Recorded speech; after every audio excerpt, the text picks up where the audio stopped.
Audio Jungle.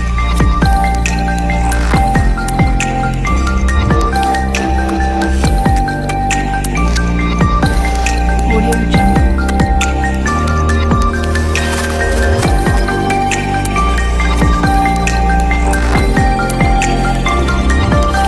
Audio Jungle.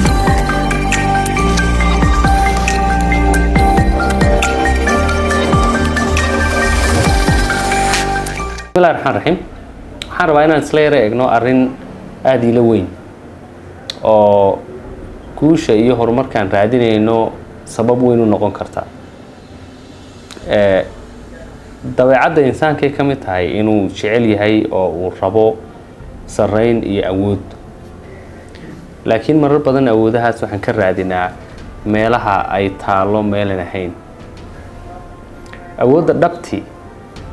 waa taa adiga kuu saamaxday inaad naftaada ka adkaato awoodda dhabtii waa ta fursad kuu siisa inaad adigu naftaada u qabato jiheeyaha oad adigu maamusho naftaada iyo noloshaada inta adiga naftaada iyo noloshaadu ay ku maamuli lahayn inaad ka adkaato naftaada ood adigu noqoto fal curiyaha noloshiisa wax fudud maaha oo cid walba samayn karto waa wax u baahan edeb iyo habdhaqan joogto ah inaad awood dhab ah leedahay waxa muujinaya xilligaad kacdo maadaama nidhi awoodda dhabtii waa ta kuu saamaxday inaad adigu iska adag tahay noloshaadana ka adag tahay awooddaasi waxa dhisa oo keena edeb iyo akhlaaq iyo dhaqan joogtayn la yidhaah awooddaada waxaa laga qiyaasi karaa xilligaad kacdo xilligaad hurdada ka kacdo ayaa laga qiyaasi karaa infact dad badan oo awood isbidayaa nafahoogaa ka adag oo noloshooda ka adag waxaad moodaa inay addoommo u yihiin doonista naftoodu waxay iska jeceshahay iyo waxyaabaha uu ku dareemo raaxada iyo sayfka so markaynu leenahay qof awood badan baa tahay waxaynu u jeednaa waxaad keliya waxa kuu fudud inaad waxa naftaadu ay ku raaxaysatay aad sayf ku dareemayso aad ka doorbido waxa dhab ahaan muhiim u ah noloshaada leh ahmiyadda kuugu horeysa ee koobaad so haddii ay jiraan arrimo ahmiyada kuuleh oo muhiimada kuuleh oo kugu weyn oo meel sare ka taagan qalbigaaga waxaasina aanay ahayn waxaad u dhowdahay maalin walba ama qabashadooda ku hawlan tahay infact waxa kaa adag naftaada iyo noloshaada marka siraha inaad qof awood leh oo hore u socod leh oo u dhowaanaya meesha uu u malaynaya inay barwaaqadiisu taallo inaad noqotaa waxay ku saabsan tahay keliya inaad maamusho daqiiqadaha ugu horeeya maalintaada halkaasaa awoodda dhabtaa ee naftaada iyo noloshaada laga qaataa inaad maamushood ka adkaato daqiiqadaha ugu horeeyaed indhaha kala qaado ee maalintaadu bilaabmayso that's where the true power lies halkaas weeyaan meesha awoodda dhabtaahi taallo waxaa jirta koox la yidhaaho kooxda 5 aroornimo ama 4 aroornimo kacda the 5 am club you can call it the 4 am club ayaad ugu yeedhi kartaa waxaad ugu yeedhi kartaa 4 am club dadka caadooyinka hore u kaca leh ee markay kacaan kiciduun maahee daqiiqadaha ugu horeeya ee maalintooda maamulan yaqaan ee maskaxdooda iyo aragooga iyo hadalkooga ku khasba oo ku jiheeya inay ku fooganaadaan waxa muhiimka u ah ee la weyn qalbigaaga dadkaasaa dhab ahaan awood leh dadkaasaa dhab ahaan noloshooda ka adag oo naftooda ka adag sida caadigaa waxaad aragtaan oo aad moodaa inayna jiheeyaan waxyaaba baahiyahayna hor yaalla duruufahayna hor yaalla dadka nolosheennu la xidhiidho umuuraha nolosheennu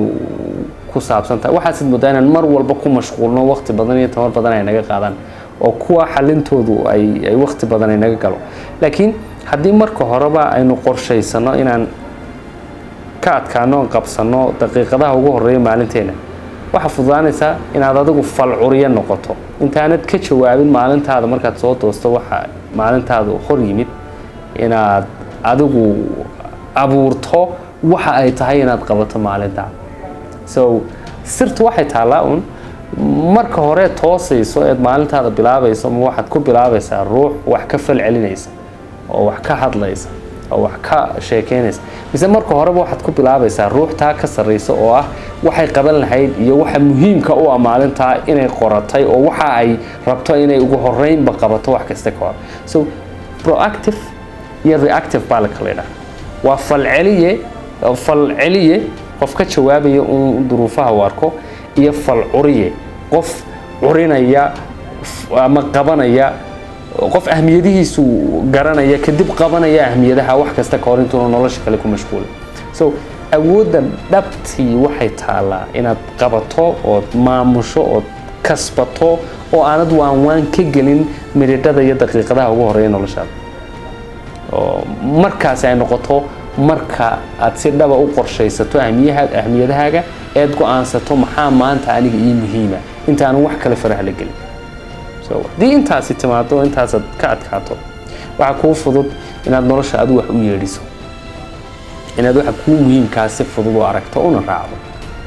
in waxyaabaha aan kuu muhiimka ahaynee dhabqiyayaasha la yidhaahee kaa dhabqinaya dariiqa aad haysato inaad si fudud u jiidho ama aad maya si yaroo fudud u tiraado.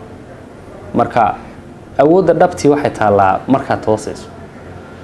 hadaad doonaysa inaad noloshan yar een ku noolnahay natiijooyin macnale ka samayso,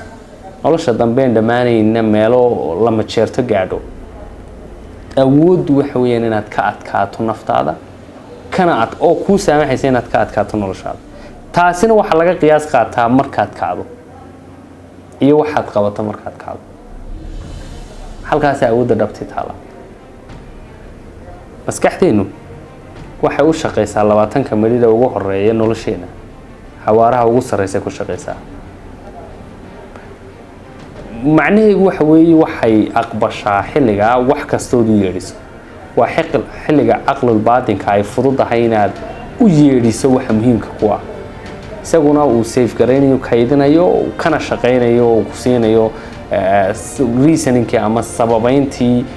iyo sidii sababihii aad u qaban kari lahayd iyo sida siyaabahay u suuro gali karaan waxaas. markaad amar siiso 20 milid ee ugu horeeya maalintaada maskaxdaada, waxay maskaxdaada ku mashquulaysaa dhabaynta waxyaabaha aad amarka ku siisay. waayo waxaad amar siisay maskaxdaada marka ay ugu shaqo iyo hawl badan tahay, ee ay furan tahay, ee ay ogoshahay in loo akhriyo oo loo yeedhiyo waxa maalintaa inay ku mashquushahay tahay. haddii maalintaada markaa intaa ugu horeysay intaad qabsato aad waxyaabaha kuu muhiimkaa u yeedhiso maskaxdaada, aad hesho fariimo ku dhiirigelinaya, aragto wax kuu bishaaraynaya oo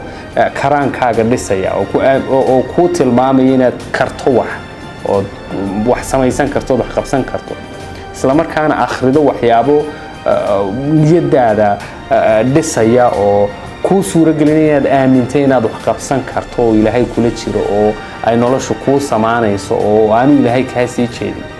intaas hadday noqoto waxaad quudato 20 milida kuugu horeeya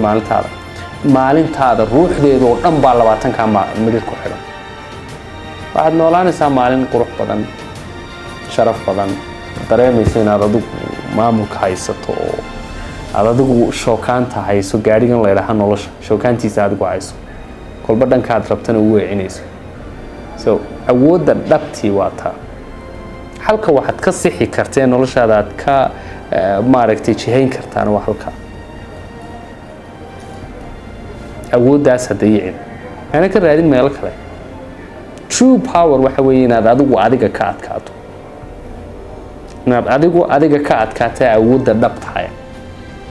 markaad iska adag tahay waxaad raacaysaa waxyaabaha kuu muhiimka ah ee kuu dantaa. markaad adiga iska adag tahay waxaad la noolaanaysaa qiimaha ugu sarreeya ee naftaada. haday kaa adag tahay ama noloshaaduna way kaa adkaanaysaa, noloshaadoo dhan waxaa gelinaya buuq iyo cidhiidhi wax walbood aragtay inaad ka falceliso qof baa wax odhanaya oo ku dhibayaa diiqad buu ku gelinayaa qof baa wax kale ku odhanaya waad kala badbadanaysaa waxbaad arkaysaa waxaad noqonaysaa qof isku biiray waxaad noqonaysaa qof nugul oon xamili karin waxyaabaha agtiisa ka dhacaya iyo waxyaabaha isaga ku dhacaya waayo waxaad maamuli kari weydood ku fashilantay waxa gudahaaga ka dhacaya oo ah waxa maskaxdaada ku wareegaya ay maskaxdaada ku mashquulsan tahay because maanta markaad toosaysay maad lahayn daqiiqadaha waa lagula lahaa marka madaxweynaha jaamacadda jigjiga oo saaka oon jaamacadda joogay jaamacadda ka hadlayay ayaa wuxuu yidhi ka soo qaad inaad adigu tahay combyuutarkaba horta waxa laga soo dheegtay buu yidhi qaabka aad u dhisan tahay ibni aadana marka ka soo qaad inaad tahay displaygii muraayadii combyuutarka iyo keyboardkiisii iyo maskaxda combyuutarka maxaa la dhahaa iyo processorkaas saddexdaa inaad tahay keyboardkaagu waa yeedhiyaha naftaada waa meesha wax lagaaga yeedhiyo markaa keyboardkaagaa buu yidhi qof kale ha siin waayo qof kale haddaad siisaa ama keyboardkaaga bannaanka aad dhigto qof baa ku qori